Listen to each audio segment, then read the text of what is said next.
Welcome to the Bare Metal Cyber Security Plus podcast.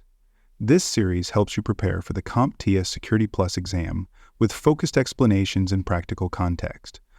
For a companion study guide, check out the Achieve CompTIA Security Plus 701 Exam Success by Dr. Jason Edwards.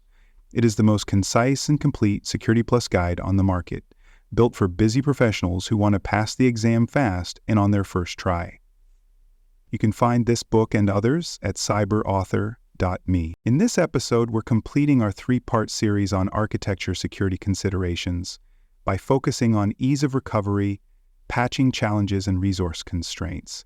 These topics reflect the real-world pressures that security teams face when designing systems to be resilient, maintainable, and capable of functioning under tight conditions. Let's start with ease of recovery. Even with the best security controls in place, incidents will still happen.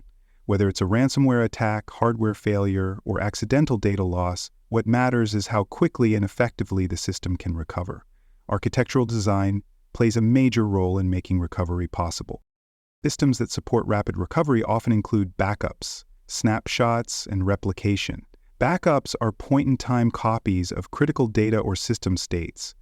They're typically stored offline or in a separate network segment to prevent tampering by attackers.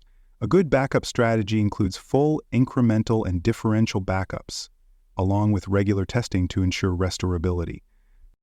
Snapshots are lightweight, fast-to-create versions of a system at a specific moment. They're ideal for quick rollbacks after updates or configuration changes. If something breaks, you can revert to a working state in seconds. Snapshots are especially useful in virtualized and containerized environments.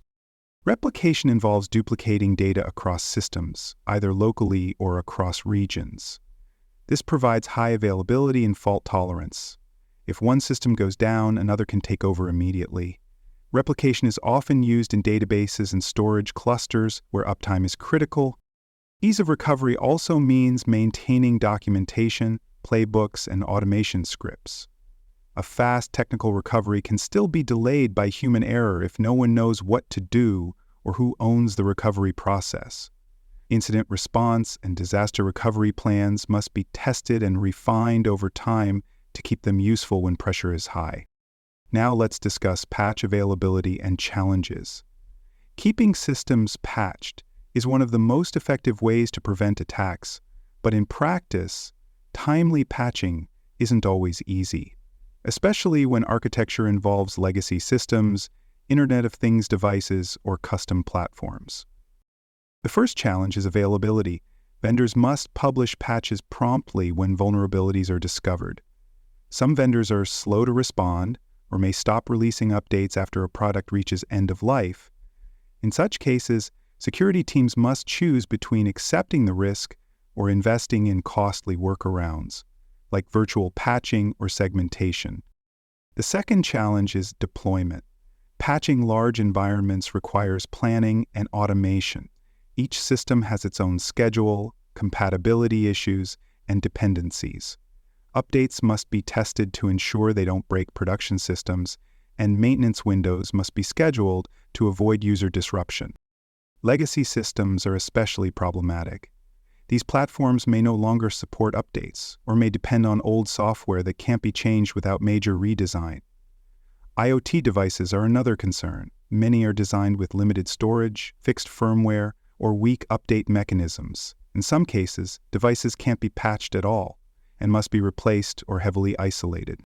To manage patching effectively, organizations should maintain a full inventory of systems, prioritize patches based on severity, and use automated tools to schedule and verify updates. For high-risk systems that can't be patched, compensating controls such as network segmentation, strict access rules, or application firewalls can help mitigate risk. Finally, let's talk about power and compute constraints. Some systems, especially those at the edge of the network, operate with minimal processing power, memory, or electrical capacity. This includes embedded systems, Internet of Things devices, and remote sensors. These systems perform specialized functions in environments like manufacturing lines, smart buildings, or industrial control systems. The challenge is that many traditional security tools assume access to plenty of resources. Endpoint protection, encryption, and logging all require CPU cycles, memory, and disk space. In a resource-constrained device, these protections may slow performance, increase heat, or drain battery life.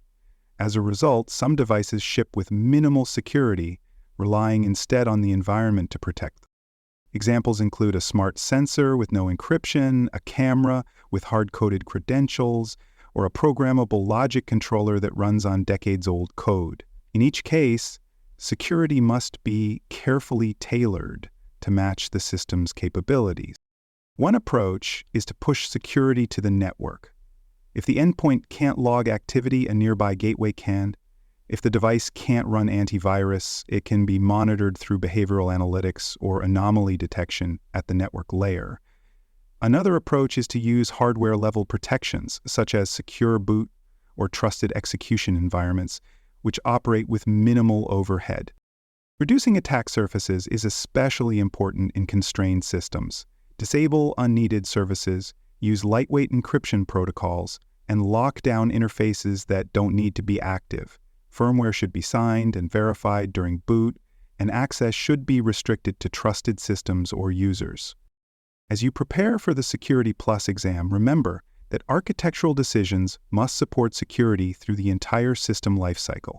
Be ready to answer questions about recovery techniques, patch management strategies, and the trade-offs that come with limited hardware resources.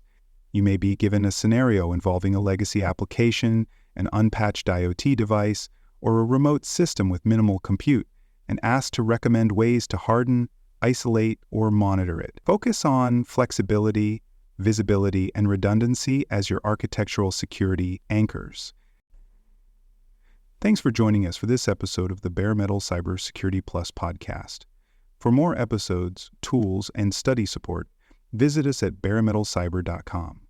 And before you take the test, make sure to check out the practice questions in the book Achieve CompTIA Security Plus SY0-701 Exam Success by Dr. Jason Edwards. They cover every domain and are a powerful way to lock in your knowledge.